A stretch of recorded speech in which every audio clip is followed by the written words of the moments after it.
Hi everyone, welcome back to my channel.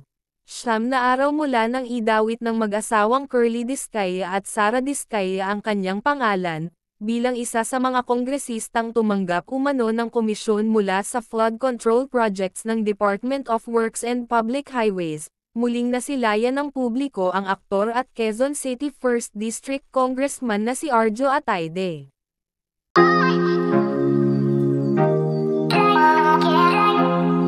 Sa kanilang sinumpaang salaysay, na binasa nila sa Senate Blue Ribbon Committee Inquiry noong 8 ng Setyembre taong 2025, binanggit ng Discaya couple ang pangalan ni Arjo at ng ama nitong si Art Atayde.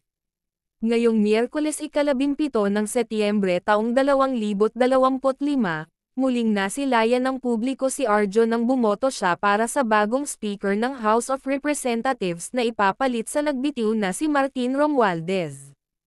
Nagkaroon ng mga hinalang apektado at dinamdam ni Arjo ang halos araw-araw na online basyang laban sa kanila ni Maine at sa pamilya nila dahil, bukod sa pumayat ang kanyang pangangatawan, napansing tila nagmature ang hitsura niya.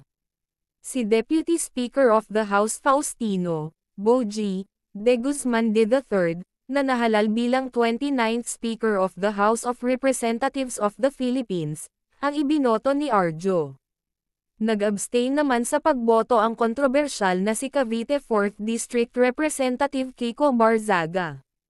Naging kontrobersyal at biglang nakilala ng publiko si Barzaga dahil sa lantar ang pagbatikos nito kay Romualdez, at sa kanyang Congress Meow. Napakilala sa sarili bilang animal welfare advocate siya. Nagtawanan at nagpalakpakan ang mga tao sa plenary hall ng House of Representatives pagkatapos magsalita ni Barzaga ng, "I abstain." Nangarap si Barzaga maging kapalit ni Romualdez bilang Speaker of the House, pero hindi siya seneryoso ng kanyang mga kasamahan sa House of Representatives. 2 oras matapos magbitiw ni Romualdez mula sa pwesto, naglabas ng pahayag si Barzaga. "I urge the government to provide a whole departure order, to ensure that former Speaker Martin Romualdez will be held accountable for any crimes he may have committed." Yung bil. Oh, bilis na nakagad ah. Hindi, kanina pa hiningi eh. Kano? 121,000. 121,000? Ano? Ano ba kinain natin? Baka mali, baka kulang yan. Baka kulang eh. Teka, baka kulang yung dala kong pera. Teka lang. Oh.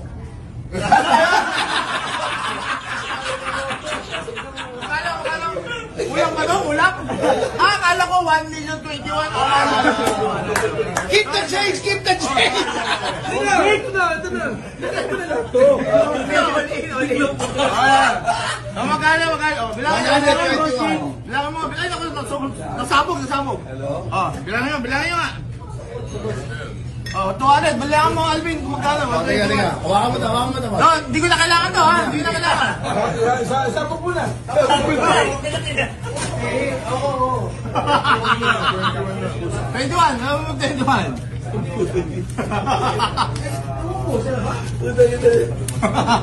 Dismiss kasi yung kaso. Kasi yung kaso, ba't ba pinadismiss yung lahat kaso? Dapat sa isa.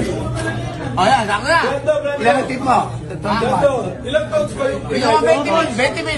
Ilang kaso ba naman? 20 mil. O, 20 mil ang tip. 20 mil. Isa-isa mo kung saan. 7, 8, 9, 10, 11, 12, 13, 14, 15, 16, 17, 18, 19, 20! Sinama mo naman sa bilyo sa baba, sagutin daw yung mga kaso. Tama na yun. Wala na pa. Yun lang. Yung pagkasolina namin, Okay na yan.